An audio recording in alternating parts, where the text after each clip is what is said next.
कौमी असम्बली का इजलास कुछ देर बाद होगा। अरकान असम्बली की आमद जारी। नौ मुंतखब अरकान की हलफबरदारी के बाद नए स्पीकर और डिप्टी स्पीकर के इंतखाब के लिए कागजात नामजदगी जमा कराए जाएंगे। इंतखाब कल होगा। कौमी असम्बली के इफ्तिताही इजलास के लिए इस्लामाबाद के रेड जोन में सिक्योरिटी सख्त। गैर मुतालिका अफराद का पार्लियामेंट के इतराफ और शायद दस्तूर पर दाखिला बंद। पुलिस की भारी नफरी तमाम दाखिली रास्तों पर तैनात। मखसूस कार्ड्स और स्टिकर्स वाली गाड़ियों को पार्लियामेंट की हुदूद में दाखिले की इजाजत। मेहमानों के लिए जारी पास भी मनसूख कर दिए गए।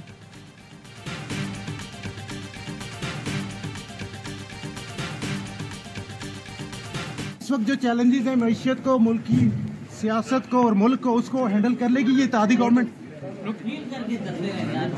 बैठ के बात करेंगे।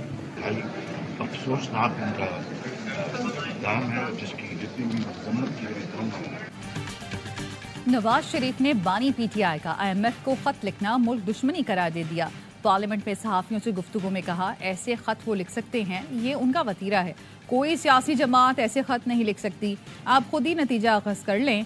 शहबाज शरीफ कहते हैं बानी पीटीआई का IMF को खत लिखना साइफर के बाद एक और मुल्क दुश्मनी का सबूत है। अब किसी को कोई शक नहीं रहना चाहिए। बानी पीटीआई का इक़दाम इंतहाई काबिल मजम्मत है। वो चाहते हैं मुल्क मुकम्मल तबाही का शिकार हो।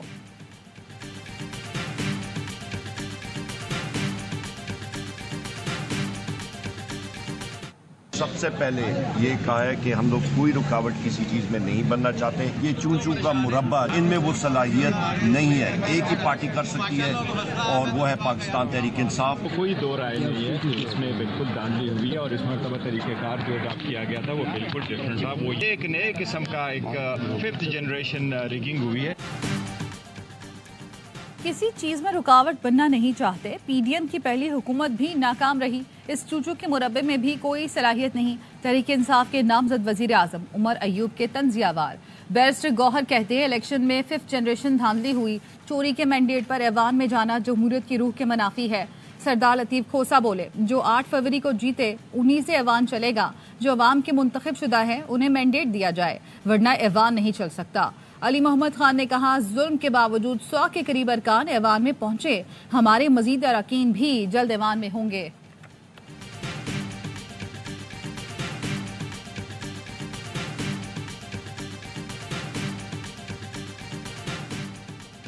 सदर मुमलकत आरिफ अलवी ने तहफ़्फ़ुज़ात के बावजूद रात गए कौमी असम्बली इजलास बुलाने की समरी पर दस्तखत किए। ऐवान सदर के एलामिये में कहा गया कि सदर ने मखसूस नशिस्तों के 21वें दिन तक हल की तवक्को के साथ इजलास बुलाया। निगरान वजीर आजम ने समरी में नाकाबिल कबूल जुबान इस्तेमाल किया और इल्जामात लगाए। चीफ एग्जीक्यूटिव का सदर को पहले सीगे में मुखातिब करना अफसोसनाक है। निगरान वजीर आजम की जिम्मेदारी आइन के तहत इंतखाबात के लिए माहौल फराहम करना है। मामले पर मुख्तलिफ हलकों की जानिब से तहफ़्फ़ुज़ात का इजहार भी किया गया। रियासत की जिम्मेदारी है मैंडेट का एहतराम करे।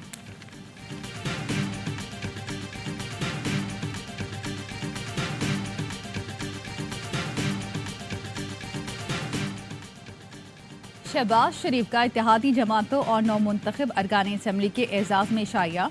आसिफ जरदारी, बिलावल भुट्टो और दीगर की शिरकत। शहबाज शरीफ ने अयाज सादिक को स्पीकर, बिलावल भुट्टो ने गुलाम मुस्तफ़ा शाह को डिप्टी स्पीकर कौमी असम्बली नामजद किया।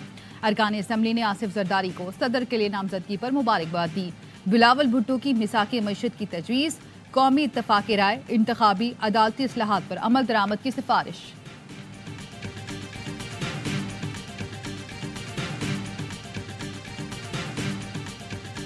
एक लेटर IMF को भेज दिया गया। पाकिस्तान तहरीक इंसाफ किसी सूरत नहीं चाहती कि पाकिस्तान के इकानमी पे किसी किस्म का असर हो, लेकिन IMF को हमने ज़रूर रिमाइंड करवाया है, वो वादा इलेक्शन का फ्री, फेयर और ट्रांसपेरेंट होना लाजिम था। बानी PTI ने IMF को खत लिख दिया। तर्जुमान रऊफ हसन का MD IMF को लिखा गया खत मंजर आम पर आ गया। पाकिस्तान की गैर यकीनी सूरत हाल पर गौर की अपील। खत में कहा गया, IMF बेल आउट बातचीत में सियासी इस्तेहकाम को अहमियत दे। अवाम के एतमाद वाली मुंतखब हुकूमत ही इस हवाले से गुफ्तगू का इख्तियार रखती है। बानी PTI रियासत पाकिस्तान और IMF डील में हायल नहीं होना चाहते।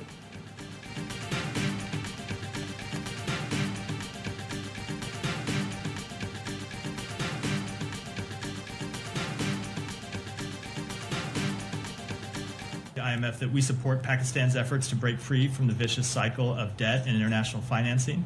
The long-term health of Pakistan's government or economy is crucial to its stability. Pakistan की नई हुकूमत को फौरी तौर पर मौशी सूरत हाल को तरजीह देना होगी।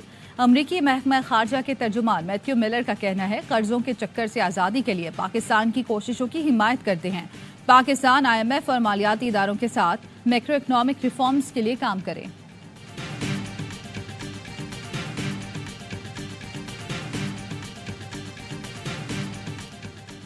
नून लीग पीपल्स पार्टी MQM इजलास की अंदरूनी कहानी सामने आ गई। जराये के मुताबिक नून लीग और पीपल्स पार्टी की तरफ से गवर्नर सिंध के लिए खुशबख्श शुजात का नाम दिया गया। MQM पाकिस्तान का मौक़िफ़ था, कामरान टिसोरी ही गवर्नर सिंध होंगे।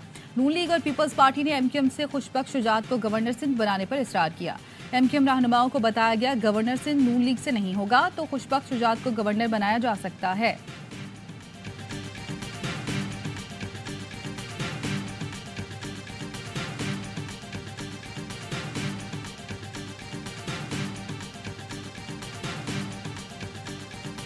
सैलाबी सूरत-ए-हाल से 2-4 गवादर में आज फिर बारिश की पेशगोई। 90% शहर डूबा हुआ है, निज़ाम जिंदगी मफलूज।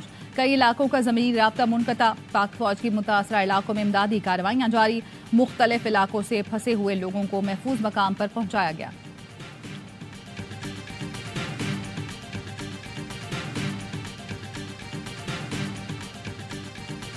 और HBL PSL 9 के कराची में सनसनीखेज मुकाबले। शायकीन क्रिकेट के लिए बड़ी खुशखबरी, तमाम मैचेस के टिकट ऑनलाइन दस्तयाब।